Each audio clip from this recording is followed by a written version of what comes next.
வாழ்க வளத்துடன் நான் உங்கள் டாக்டர் டிவைன் தினேஷ் பேசுகிறேன்.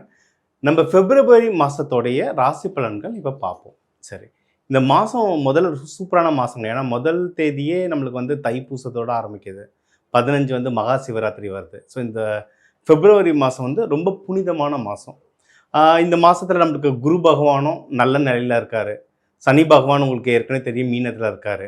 ஸோ இதை பொறுத்து குரு பகவான், சனி பகவான், ராகு கேது பொறுத்து இந்த மாதம் நம்மளுக்கு வந்து ஓவராலாக எப்படி இருக்க போகுதுன்றதை நம்ம பார்ப்போம். ஏற்கனவே நம்ம நியூ இயருக்கு வந்து பொது பலன்களாக பார்த்துட்டோம். இந்த பிப்ரவரி மாதத்துக்கு வந்து இன்னும் ஸ்பெசிஃபிக்காக நம்ம வந்து எப்படி இருக்க போகுது, அதாவது இந்த தை மாசி ரெண்டுத்துக்குமே கலந்து இந்த பிப்ரவரி மாதம் எப்படி இருக்க போகுதுன்றது நம்ம ஒரு ஒரு ராசிக்கும் இப்போ பார்த்துட்டு வருவோம். இது போதுமா இல்லை ஒன்றும் இன்ட்ரோ இது போதுமா இல்லை ஒன்றும் வேறு என்ன லென்த்தாக கொடுக்கும்? என்னென்ன தேவைகளுக்கு பார்க்க போகிறோன்றதை நம்ம சொல்லிடலாம். சரிங்களா? ஓகே. ஸோ இதுலேயே நம்ம வந்து படிக்கிற குழந்தைங்களுக்கு படிப்பு எப்படி இருக்க போகுது? ஏன்னா நீங்கள் வந்து இப்போ மார்ச், ஏப்ரல் வந்தாலும் எக்ஸாம்லாம் ஆரம்பிச்சிடும். ஸோ இந்த பிப்ரவரி தான் நிறைய ப்ரிப்பேர் பண்ணுவீங்க. இந்த படிக்கிற குழந்தைங்களுக்கு எப்படி இருக்க போகுது, அவங்க என்ன பண்ணணும்? வேலைக்கு போகிறவங்க, ஏன்னா ப்ரொமோஷன் எல்லாம் இந்த மே மாதம் நடக்கிறதுக்கு வந்து பிப்ரவரியிலேருந்தே ப்ரொமோஷன் எழுத ஆரம்பிச்சிருவாங்க. அந்த ஸ்கோர் கார்டுன்னு சொல்லுவாங்க. அந்த ப்ரமோஷன் யார் யாருக்கு வரும், அவங்க யார் யார் அதுக்காக என்னென்ன பண்ணணும்? இன்னொன்று கேட்கவே வேணாம், தை மாதம் ஆரம்பிச்சிருச்சு. ஸோ கல்யாண வேலைகள், கல்யாணம் சம்மந்தப்பட்ட வேலைகள் ரொம்ப பிஸியாக இருக்கும். ஸோ கல்யாணம் யார் யாருக்கு கை கூட போகுது, அவங்க என்னென்ன விதத்தில் அவங்க ரெடி ஆகணும் அப்படின்றத நம்ம பார்ப்போம். ஸோ குழந்தைங்க படிப்புக்கு, வேலைக்கு, கல்யாணத்துக்கு, மற்றபடி ஆரோக்கியம், இன்னும் இன்வெஸ்ட்மெண்ட், நீங்கள் வீடு வண்டி வாகனம் இன்வெஸ்ட்மெண்ட் பண்ணுறவங்க, இவங்க எல்லாருக்குமே பொதுவாக என்னென்ன பலன்கள், அதுக்கு அந்த பலன்கள் நம்மளுக்கு நடக்கிறதுக்கு என்னென்ன தெய்வ வழிபாடுகள், என்னென்ன பரிகாரங்கள் பண்ணணுன்றதை நம்ம ஒன்று ஒன்றா பார்த்துட்டு வருவோம்.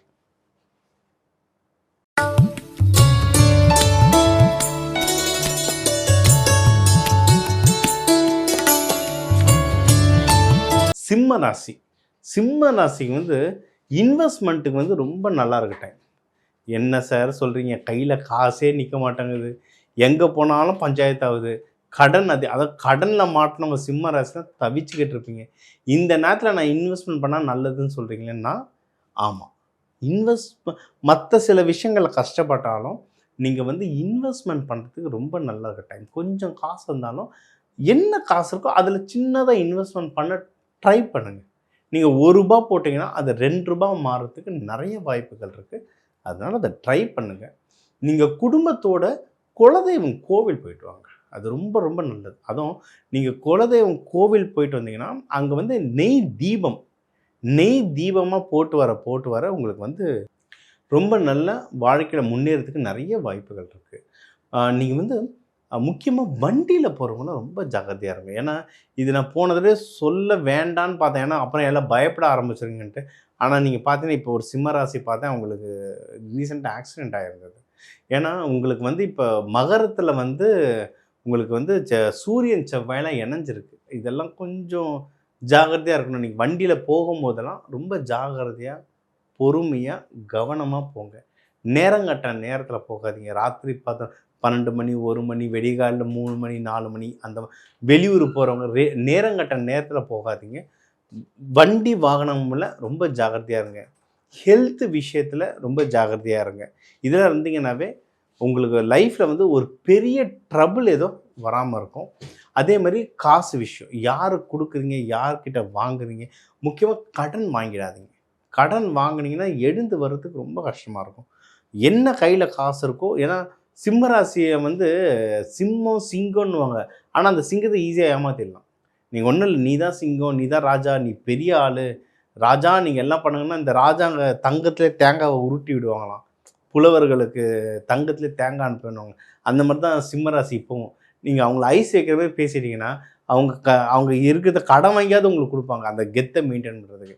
அந்த வேலைலாம் வேணாம். இப்போ ஏற்கனவே ஏகப்பட்ட அடி வாங்கிட்டு இருக்கோம். அதனால் இந்த கெத்து காட்டுற வேலையே நம்மளுக்கு கிடையாது. கடன் முடிஞ்சு ஃபுல்லாக தவிர்க்கிறது நல்லது. சரிங்களா? நீங்கள் வந்து யாருன்னா லவ் பண்ணுறீங்கன்னா நீங்கள் கல்யாணத்துக்கு ட்ரை பண்ணலாம், ஒன்றும் பிரச்சனை கிடையாது. ஆனால் இப்போ கல்யாணத்துக்கு யாருன்னா ட்ரை பண்ணுறீங்க, ஏதோ ஒரு மேட்ரிமோனியல் சைட்டுக்கு மூலமாக போகிறோம், யார் மூலியமாக போனால் கல்யாணத்துக்கு நேரம் நல்லா இருக்குது. ஆனால் வெரிஃபை பண்ணணும். ஏன்னா உங்களுக்கு வந்து 7ஆம் வீட்டெல்லாம் ராகு இருக்கிறதுனால ஏதாவது அதில் எதனா கோளாறுகள் வர வாய்ப்பு இருக்குது. சரிங்களா? அப்போ ஒன்று வெரிஃபை பண்ண, இல்லைங்க ஐயா வெரிஃபை பண்ணியாச்சு, ரொம்ப நல்ல ஆள், தெரிஞ்சவங்க கூட தான் கல்யாணம் பண்ணுறேன்னா நீங்கள் கூப்பிட்டு போகிற ஆள் ஒழுங்காக இருக்கணும். எக்கு தப்பாக நாங்கள் மாமாவை கூப்பிட்டு போகிறேன், சித்தவாவை கூப்பிட்டு போகிறேன், அவர் தான் குடும்பத்துக்கு பெரியவர்னு கூப்பிட்டு போவோம். பெரியவர் அங்கே போயிட்டு என்ன குழப்பி விட்டுருவார். அதனால் அது நல்ல பெரியவரான்றதை பார்த்துட்டு நம்மளுக்கு பிரச்சனை வந்தாலும் அதை சால்வ் பண்ணி கல்யாணத்தை நடத்துகிற மாதிரி ஆளுங்க இருக்கணும். அந்த மாதிரி ஆளுங்களாம் கூப்பிட்டு போனீங்கன்னா கல்யாணம் நல்லபடியாக சூப்பராக அமையும். நீங்கள் நல்ல நேரமாக பார்த்துப்போங்க. வெள்ளிக்கிழமை சுக்கிரஹோரை, இல்லை வியாழக்கிழமை குரு ஹோரை, இந்த ஹோரைகளில் நீங்கள் பார்த்து போகிறது ரொம்ப நல்லது. உங்களுக்கு தேவைன்னா என்னை காண்டாக்டும் பண்ணுங்கள். உங்களுக்கு நல்ல நேரங்கள் எந்த நேரத்தில் போகணும், கல்யாண தேதி மட்டும் இல்லை, பொண்ணு மாப்பிள்ளை வீட்டுக்கு போகிறதா இருந்தாலும் நேரம் பார்த்து நீங்கள் போயிட்டு வந்தீங்கன்னா சூப்பராக ஒர்க் ஆகும். இன்னொன்று, ஆஃபீஸில் கொஞ்சம் வளர்ச்சிகள் வர நிறைய வாய்ப்பு இருக்குது. ஏன்னா கடைசி 1-1.5 வருஷம்னா நிறைய பேர் ஆஃபீஸில் அதான் சிங்கம், ஆனால் நம்ம ஆஃபீஸில் நம்ம வச்சு ரொம்ப சீண்டி பார்த்துருப்பாங்க. இப்போ அந்த ஆஃபீஸில் வந்து கொஞ்சம் நம்மளுக்கு சப்போர்ட் பண்ணுற வேலைகள் சிலது நடக்கும். சரிங்களா? உங்களுக்கு சப்போர்ட் பண்ணுற வேலைகள் நடக்கும். ஸோ ப்ரமோஷன் ஏதாவது ட்ரை பண்ணோன்னா தாராளமாக ட்ரை பண்ணலாம். உங்களுக்கு அதான் நம்ம காலச்சக்கரம்னு ஒன்று நம்ம கொடுப்போம் ஜென்ரலாக. அதில் எப்படின்னா, எந்த நேரத்தில் நீங்கள் வந்து ப்ரொமோஷன் அப்ளை பண்ணணும், இல்லை யார்கிட்ட பேசணும், மேனேஜர்கிட்ட பேசணும், இல்லை சேல்ஸ் முடிக்கிறது ஒரு கிளைண்ட்டுக்கிட்ட பேசணும்னா எந்த நேரத்தில் பேசணுன்றதெல்லாம் குறித்து தருவோம். இந்த இது இல்லை உங்களுக்கு இந்த பஞ்சபக்ஷிலாம் தெரியும்னா அந்த நேரம் பார்த்து அடிச்சிங்கன்னா நீங்கள் ப்ரொமோஷன் வர்றதுக்கெலாம் நிறையவே வாய்ப்புகள் இருக்குது. சுப செலவுகள் கண்டிப்பாக வரும். சரிங்களா? ஏன்னா வீட்டில் நிறைய நல்ல விஷயம் நடக்குங்க. அதை சொன்னேன். இப்போ மகப்பேருக்கு வாய்ப்பு இருக்குது, கல்யாணத்துக்கு வாய்ப்பு இருக்குது. இப்போ லவ்வுக்கும், ஏன்னா இப்போ லவ்வும் காஸ்ட்லி ஆகிடுச்சு. ஆனால் வெளியே போனால் காசு தேவைப்படுது. ஸோ லவ் அமையத்துக்கும் நிறைய வாய்ப்புகள் இருக்குது. அதனால் சுப செலவுகள் கண்டிப்பாக வரும். நீங்கள் வர பணத்தை எவ்வளோ வருது, எவ்வளோ கொடுக்குற அந்த கணக்கு வச்சுக்கிட்டிங்கன்னா ஜெயிச்சிடலாம். நீங்கள் வழிபட வேண்டிய தெய்வம் வந்து லக்ஷ்மி நரசிம்மர். லக்ஷ்மி நரசிம்மர் வழிபாடு ரொம்ப நல்லது. இல்லை சிவபெருமான ராஜகோலத்தில் சனிக்கிழமையும் ஞாயிற்றுக்கிழமையும் ராகு காலத்தில் போய்ட்டு நீங்கள் வழிபட்டு வர ரொம்ப நல்லது. அன்னதானம்னா கொடுக்குறது இந்த வெஜிடபிள் பிரிஞ்சாக கொடுங்க. ஏன்னா கிராண்டான ஃபுட்டாக, அதுக்குன்னு இந்த காளான் பிரியாணி, மஷ்ரூம் பிரியாணி அந்த மாதிரிலாம் வேண்டாம். மஷ்ரூம்லாம் எனக்கு தெரிஞ்சு அது வெஜிடேரியன் சொல்லக்கூடாது, ஆக்சுவலாக அது பேரசைட் அது. ஸோ கிராண்டான ஃபுட்டாக நீங்கள் கொடுத்துட்டு வர இந்த பிப்ரவரி மாதம் வந்து உங்களுக்கு ஒரு சூப்பரான மாதமாக அமையும். முக்கியமாக இந்த சிவராத்திரிக்கோ தைப்பூசத்துக்கோ நீங்கள் அன்னதானம் பண்ணுறது ரொம்ப நல்லது. உங்களுடைய ராசிக்கு வந்து வாழ்க்கைக்கு தேவையான ஓவராலாக நம்ம லைஃப் இந்த மாதம் எப்படி இருக்கும், படிக்கிற குழந்தைங்களுக்கு படிப்பு எப்படி இருக்கும், நம்ம வந்து கல்யாணத்துக்கு யார் யாருக்கு டைம் நல்லாயிருக்கு, லவ் பண்ணுறவங்களுக்கு டைம் யாருக்கு நல்லாயிருக்கு, லவ்வை கல்யாணமாக மாற்றுறதுக்கு டைம் யாருக்கு நல்லாயிருக்கு, உடல் உபாதைகள், உடல் நலம் எப்படி இருக்கும், மனநலம் எப்படி இருக்கும், யாருக்கு கையில் காசு வரும், யாருக்கு கடன் வரும், யார் யார் கடன் வாங்கக்கூடாது, யார் கடன் வாங்கலாம், யாருக்கு வந்து தொழில் அமையும், யாருக்கு வேலை நல்லா அமையும், யாருக்கு சுப நிகழ்ச்சி நடக்கும், யார் யார் எது எதில் அட்வான்டேஜ் இருக்குது, எது எதில் டிஸ்அட்வான்டேஜ் இருக்குது, இதெல்லாம் நம்ம பார்த்துட்டோம்.